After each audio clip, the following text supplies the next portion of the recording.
So, our story for this evening is ASMR gone wrong.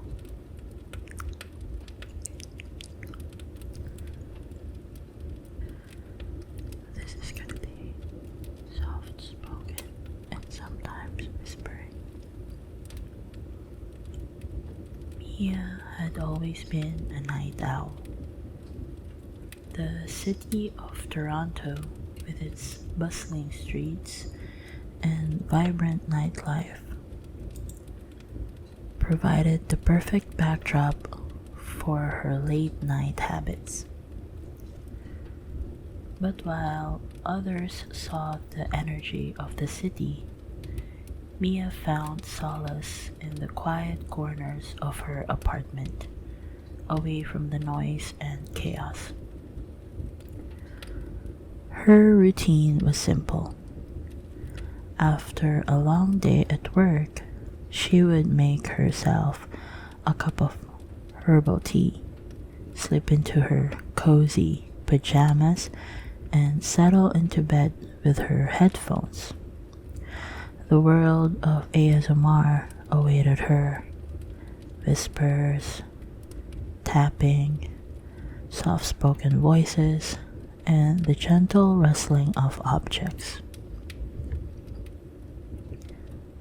These sounds, oddly soothing, helped her unwind and drift into a peaceful sleep.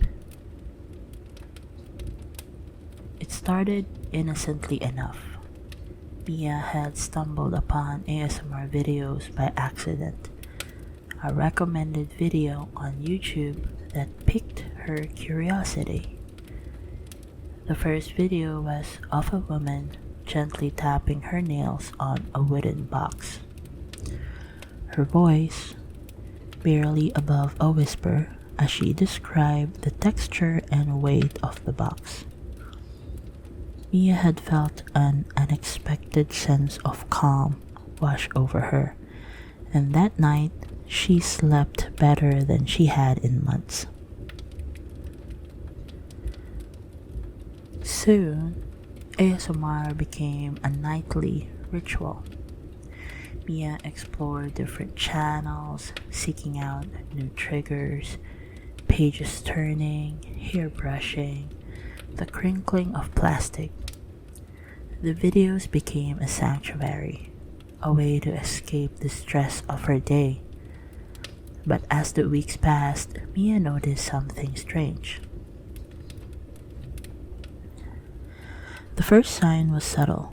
She would often fall asleep with her headphones on, only to wake up hours later to the soft, steady hum of a whisper in her ear. At first, she dismissed it as a residual sound from the videos she watched before bed, but the whispers began to change. One night, as she lay in bed with her eyes closed, she heard it clearly. A voice, distinct and separate from the video. It was a low, breathy whisper, repeating her name. Mia. Mia. Her eyes snapped open and she pulled off her headphones, heart pounding. The room was dark, the only light coming from the faint glow of her phone. She paused the video and sat up, listening intently. Silence. She laughed nervously, convincing herself it was her imagination playing tricks on her. Perhaps she was just too tired. But the next night, it happened again. This time, the voice was more insistent, more present. Mia, don't be afraid. Mia's pulse quickened. She paused the video and checked her apartment, switching on the lights and searching every corner. Nothing. The room was empty. The building was silent, save for the distant hum of traffic outside. She tried to shake it off, but the whispers persisted. Each night they grew clearer, more distinct. They began to invade her thoughts, creeping into her mind even when she was awake. During the day, she would catch herself glancing over her shoulder, feeling as though someone was watching her. At work, her concentration wavered, her mind replaying the eerie whispers over and over. Mia, come closer. The voice became a constant companion, no longer confined to her nighttime ritual.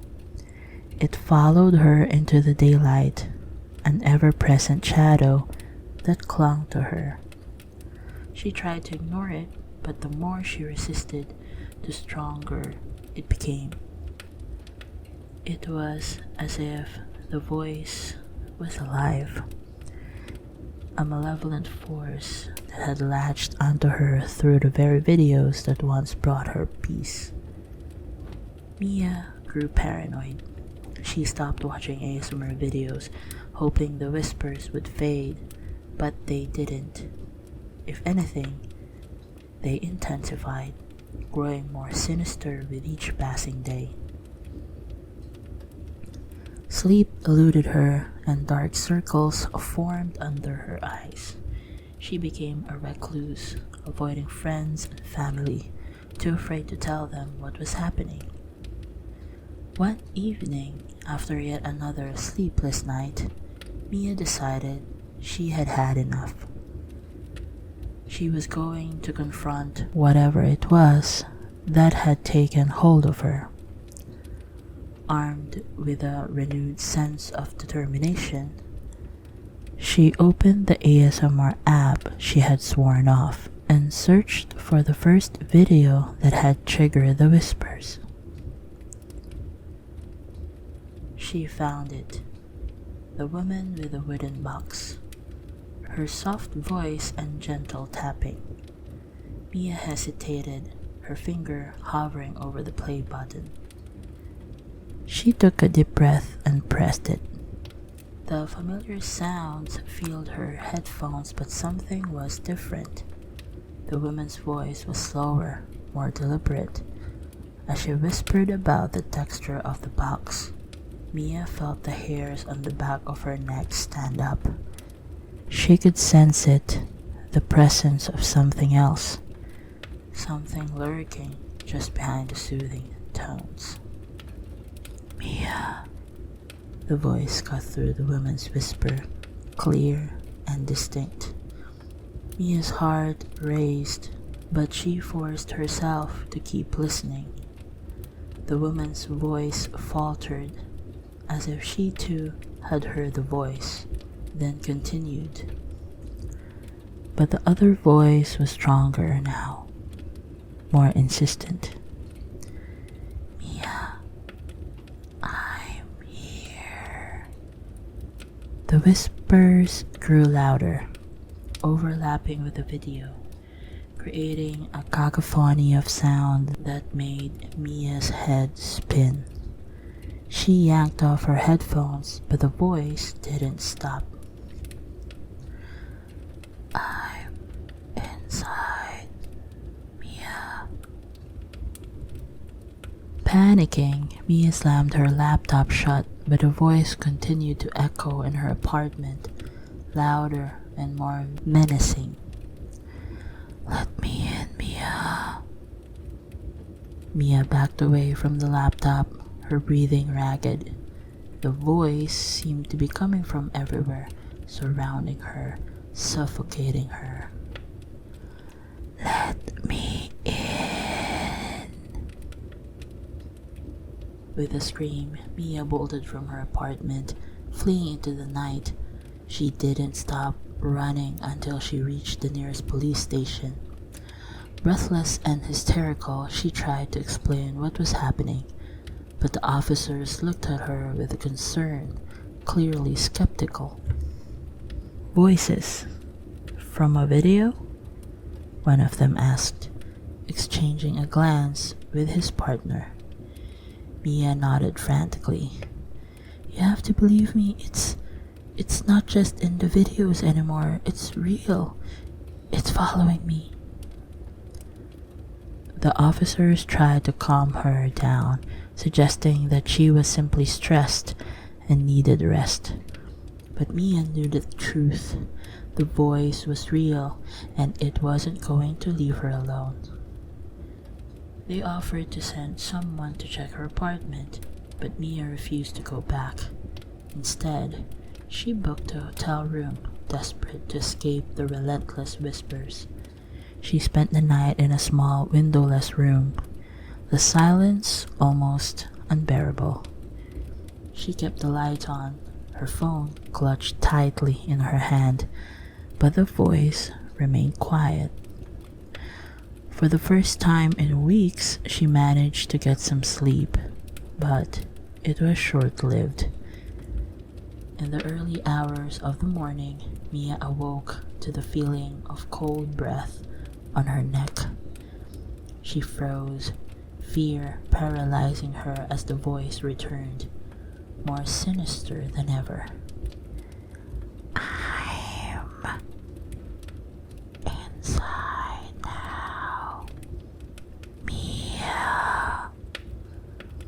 There's no escape." She turned slowly, her eyes wide with terror, and saw nothing but darkness. The voice was inside her head, worming its way into her thoughts, into her very soul. Mia's scream echoed through the empty hotel corridors, but no one came. The voice had claimed her, and there was no escaping it. Weeks later, the police found Mia's abandoned apartment. Everything was in its place, as if she had simply vanished. Her laptop was on the bed, still open to the ASMR video she had been watching. But the screen was blank, nothing but static. The officers played the video, curious to see what had frightened her so much. As the familiar, soft-spoken voice began to play, one of the officers leaned in closer, straining to hear. "Mia," a low whisper crackled through the speaker. The officer frowned, glancing at his partner. "Did you hear that?" His partner shook his head, but the first officer's expression grew tense. He paused the video, and the room fell silent. But in the quiet, he heard it. Faint, almost imperceptible.